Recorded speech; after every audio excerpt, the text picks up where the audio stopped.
Long term vision के साथ जब भी किसी पर्टिकुलर म्यूचुअल फंड के बारे में हम लोग रिसर्च या फिर एनालिसिस कर रहे होते हैं तो बहुत सारे टेक्निकल पैरामीटर्स पर हम लोग फोकस करते हैं। आप अपनी स्क्रीन पर एक म्यूचुअल फंड देख पा रहे होंगे, ये रैंडमली मैंने पिक किया है, कोई भी रिकमेंडेशन या फिर सजेशन नहीं है। तो किसी भी म्यूचुअल फंड को कंसीडर करने से पहले आप अपने प्रॉपर एडवाइजर से सलाह जरूर ले लीजिएगा, खुद का रिसर्च और एनालिसिस जरूर कर लीजिएगा। ये सिर्फ और सिर्फ एजुकेशन पर्पज के लिए वीडियो बनाई गई है। अगर इसी का मैं टेक्निकल डेटा दिखाऊं जिससे हमें ये पता चलेगा कि ये फंड कैसा परफॉर्म कर रहा है, तो उन्हीं टेक्निकल डेटा में से एक जो महत्वपूर्ण पैरामीटर होता है वो अल्फा का होता है। अल्फा पॉजिटिव में जितना ज़्यादा होगा उतना ही ये फंड अच्छा बेहतर परफॉर्म करेगा। अल्फा यहाँ पर देख लीजिए, इनका जो है वो 12% से भी ऊपर का है पॉजिटिव में। अल्फा हमें ये बताता है कि कोई भी जो म्यूचुअल फंड है वो अपने बेंचमार्क की तुलना में कितना ज़्यादा रिटर्न बना करके दे रहा है। अब किसी का बेंचमार्क, जैसे कोई भी म्यूचुअल फंड हुआ तो उसका बेंचमार्क क्या होता है, तो देखिए इसका अगर फंड का बेंचमार्क दिखाऊं तो Nifty mid cap 150 total return index है। बेंचमार्क क्या होता है, जैसे कि मान लीजिए आप हाई स्कूल इंटर में पढ़ाई कर रहे होंगे तो उस समय एक बैरियर होगा कि अगर आपका 33% नंबर आ जाता है तो आप पास माने जाएंगे। यानी आपके परफॉर्मेंस की तुलना किससे की जा रही है, इस नंबर से। ये आपके लिए बेंचमार्क हो गया, यानी आपका परफॉर्मेंस इससे जांचा जाएगा। उसी प्रकार से कोई भी मिड कैप कैटेगरी का जो म्यूचुअल फंड होगा, एक्टिव कैटेगरी का, वो परफॉर्म कैसा कर रहा है उसको कैसे जांचते हैं, तो इसके परफॉर्मेंस से। अब ये जो इंडेक्स होता है वो टोटल, जैसे अगर आप देखें मिड कैप कैटेगरी के 150 स्टॉक्स हैं, बीएसई और एनएसई में लिस्टेड हैं, तो उन 150 स्टॉक्स का जो एवरेज परफॉर्मेंस होगा उनसे कंपेयर किया जाएगा पर्टिकुलर किसी एक एक्टिव कैटेगरी के म्यूचुअल फंड जो कि मिड कैप कैटेगरी का होगा, और उसके बाद हम लोग पता करते हैं कि ये आउट परफॉर्म कर रहा है या फिर अंडर परफॉर्म कर रहा है अपने बेंचमार्क की तुलना में।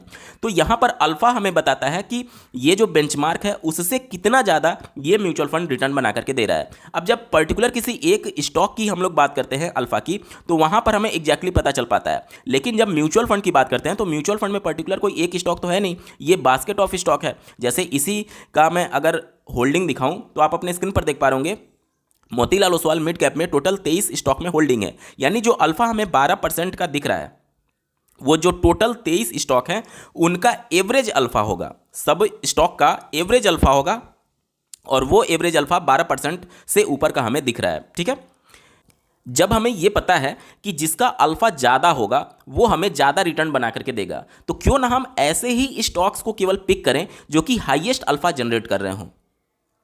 इस पर बेस्ड 3 इंडेक्स फंड अवेलेबल हैं जो कि स्ट्रेटजी अल्फा पर काम करते हैं। पहला है निफ्टी 200 अल्फा 30, दूसरा है निफ्टी अल्फा 50, और तीसरा है निफ्टी अल्फा लो वोलेटिलिटी 30।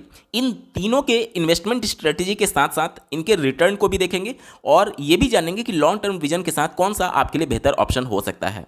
अंत तक जरूर जुड़ी रहिएगा, बहुत ही इंटरेस्टिंग डेटा के साथ वीडियो होने वाला है। नमस्कार दोस्तों, मेरा नाम है नीरज, आप देख रहे हैं फिनोबिट यूट्यूब चैनल। अगर आप इस चैनल पर पहली बार विजिट कर रहे हैं तो इसको सब्सक्राइब करते हुए बेल आइकन को प्रेस करना ना भूलें। सबसे पहले बात करेंगे निफ्टी 200 अल्फा 30 के बारे में। तो जैसा कि नाम से ही आपको स्पष्ट हो रहा होगा, निफ्टी 200 यानी कि 200 सबसे बड़ी कंपनी में से हमें 30 कंपनी को चुनना है। किसके बेस पर, हाईएस्ट अल्फा जो जनरेट कर रहे हो उसके बेस पर। अब 200 जो कंपनी होगी उसमें 100 आपकी लार्ज कैप की कंपनी हो जाएगी और 100 आपकी मिड कैप की कंपनी हो जाएगी, और इन दोनों को मिलाकर के जो टोटल 200 कंपनी हो गई, इसमें से अल्फा जो हाईएस्ट जनरेट कर होंगे उसके बेस पर 30 स्टॉक को हम लोग पिक कर लेंगे।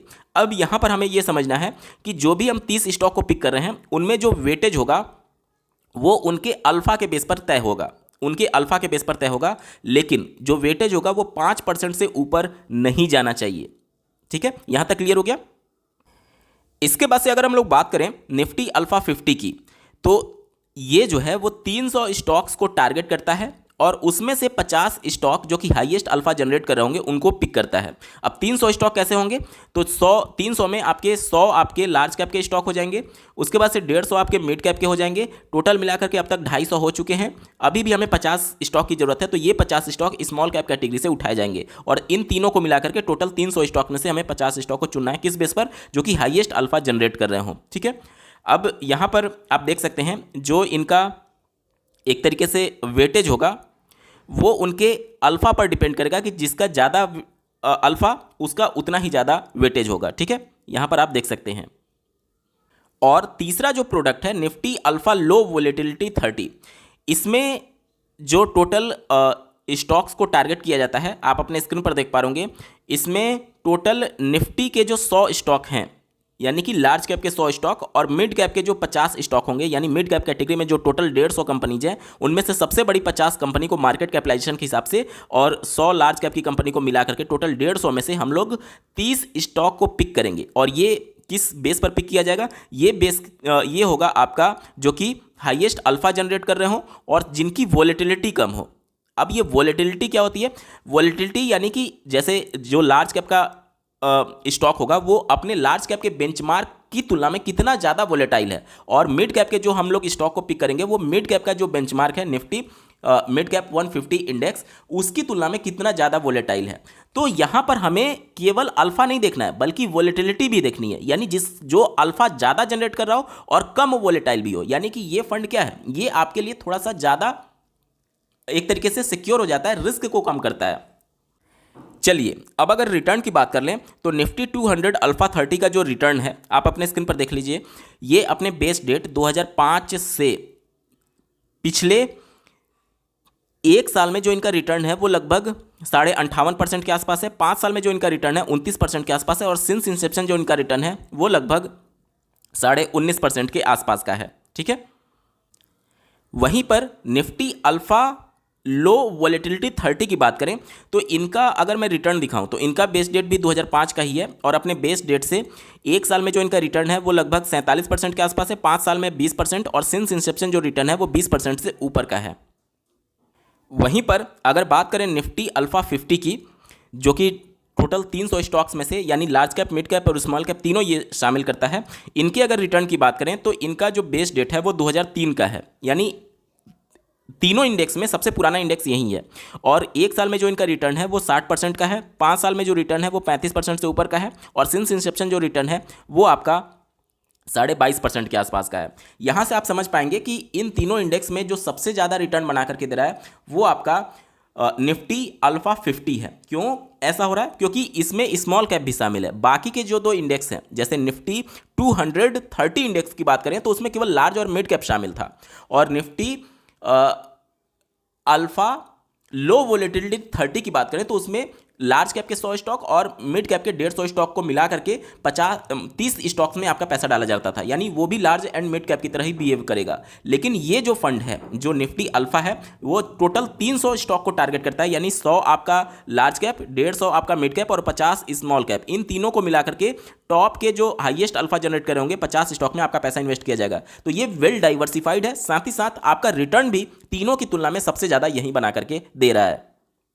चलिए अब एक बार बात कर लेते हैं कि क्या क्या रिस्क इन्वॉल्व्ड है। देखिए निफ्टी अल्फा 50 की अगर हम लोग बात करें तो ये जो इंडेक्स है ये क्वार्टरली यहाँ पर इसको रीबैलेंस किया जाएगा। जब क्वार्टरली रीबैलेंस किया जाएगा तो नो डाउट यहाँ पर जो वोलेटिलिटी होगी वो बहुत ज़्यादा होगी, क्योंकि क्वार्टर का मतलब कि हर एक 3 महीने में इसको रीबैलेंस किया जाता है। मतलब कि जैसे मान लीजिए कि कोई स्टॉक हम लोग पिक कर रहे हैं, टोटल 50 स्टॉक को पिक करना है, तो जो हाईएस्ट अल्फा जनरेट कर रहा हूँ तो अभी अल्फा हाईएस्ट जनरेट कर रहा हूँ, उसके बाद से 3 महीने बाद फिर से इसको चेंज कर दिया जाएगा स्टॉक को। अगर ये परफॉर्म नहीं करेंगे तो उसके अगले 3 महीने बाद फिर से इसको चेंज कर दिया जाएगा। तो ये लगातार अपने स्टॉक को क्या कर रहे हैं, रीबैलेंस करते जा रहे हैं, लगातार चेंजेज होते रह रहे हैं।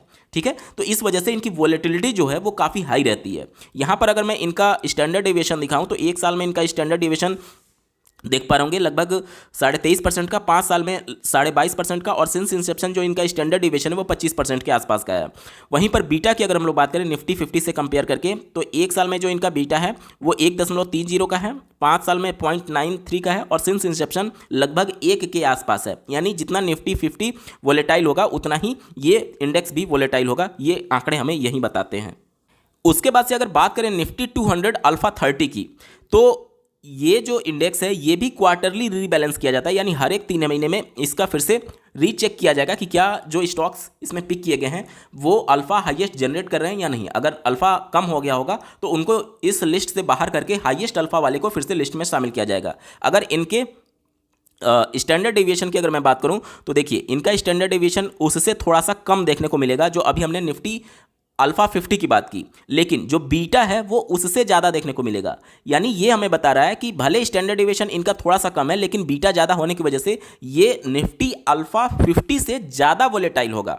अब वोलेटाइल भी ज़्यादा है और रिटर्न भी हमें कम बना करके दे रहा है, तो इससे बेहतर फंड तो निफ्टी अल्फा 50 है, क्योंकि वो कम वोलेटाइल भी है। निफ्टी अल्फा निफ्टी 200 अल्फा 30 से, और हमें रिटर्न भी ज़्यादा बना करके दे रहा है। तो अगर इन दोनों में से कोई एक स्टॉक पिक करना रहे, निफ्टी 200 अल्फा 30 और निफ्टी अल्फा 50 में से, तो निफ्टी अल्फा 50 जो है वो आपके लिए बेटर ऑप्शन हो सकता है। अब एक बार तीसरे इंडेक्स की बात कर लेते हैं।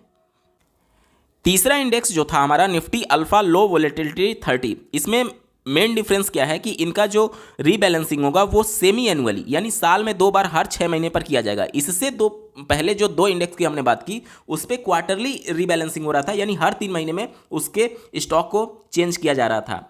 अब यहाँ पर देख लीजिए जो रीबैलेंसिंग 6 महीने पर किया जा रहा है, इसकी वजह से इनका वोलेटिलिटी जो है वो थोड़ा सा कम हो जाएगा। और साथ ही साथ वोलेटिलिटी कम होने का रीजन क्या है, क्योंकि ये सिर्फ अल्फा पर फोकस नहीं कर रहे हैं, ये वोलेटिलिटी पर भी फोकस कर रहे हैं। यानी हमें अल्फा ज़्यादा तो चाहिए, लेकिन ऐसा भी प्रोडक्ट हम चुनेंगे, ऐसा भी स्टॉक हम चुनेंगे जो कि कम वोलेटाइल हो, यानी स्टेबल हो। अब यहाँ पर देख लीजिए, अल्फा का मतलब कि जो लगातार बेंचमार्क से अच्छा रिटर्न बना करके दे रहा हो। अब इसमें क्या होता है कि जो बेंचमार्क से अच्छा रिटर्न बना करके दे रहा है, हम उस स्टॉक के फंडामेंटल की बात नहीं कर रहे हैं, बल्कि केवल अगर वो बेंचमार्क को बीट कर पा रहा है, चाहे किसी भी रीजन से, जैसे पंप डंप कर दिया गया हो उस स्टॉक में, या फिर आर्टिफिशियल तरीके से उसका प्राइस बढ़ा दिया गया हो, या फिर मार्केट में कोई पॉजिटिव न्यूज आ गई हो जिसकी वजह से उसका अचानक से प्राइस बढ़ गया हो, रिटर्न अच्छा दे रहा हो, तो जाहिर सी बात है उसका अल्फा ज़्यादा हो जाएगा। जब अल्फा ज़्यादा हो जाएगा तो जाहिर सी बात है वो इस लिस्ट में शामिल होगा, लेकिन केवल अल्फा के बेस पर इसमें शामिल नहीं होगा, बल्कि ये जो इंडेक्स है इसमें वोलेटिलिटी भी देखी जाएगी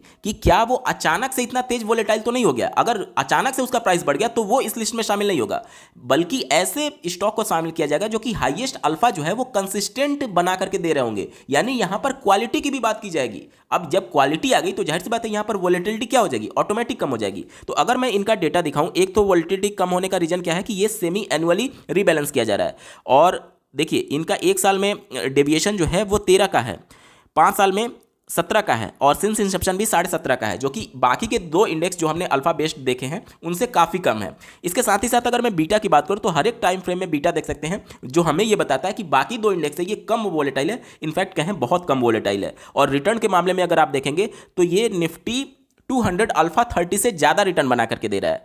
तो अगर आप एक ऐसे इन्वेस्टर हैं जो कंजर्वेटिव हैं, मतलब कि बहुत ज़्यादा रिस्क नहीं लेना चाहते हैं और अपने इंडेक्स में अल्फा, अपने पोर्टफोलियो में अल्फा इंडेक्स को जोड़ना तो चाहते हैं लेकिन कम वोलेटाइल, तो उस कंडीशन में निफ्टी का ये वाला जो अल्फा है, निफ्टी अल्फा लो वोलेटिलिटी 30, इसको आप कंसीडर कर सकते हैं, क्योंकि ये आपको रिटर्न जो है अल्फा 230 से ज़्यादा बना करके देगा, लेकिन वोलेटाइल सबसे कम है तीनों इंडेक्स में।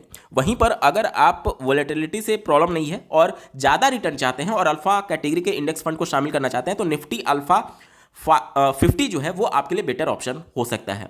दोस्तों, तीनों इंडेक्स में कंपैरिजन का ये वीडियो आपको कैसा लगा, मेरा एफर्ट कैसा लगा, कमेंट के माध्यम से जरूर बताइएगा, क्योंकि आपका एक कमेंट मुझे मोटिवेट करेगा ऐसे ही महत्वपूर्ण वीडियो लाने के संदर्भ में। इस वीडियो को देखने के लिए आपका बहुत बहुत धन्यवाद। भगवान करे आपका दिन शुभ हो।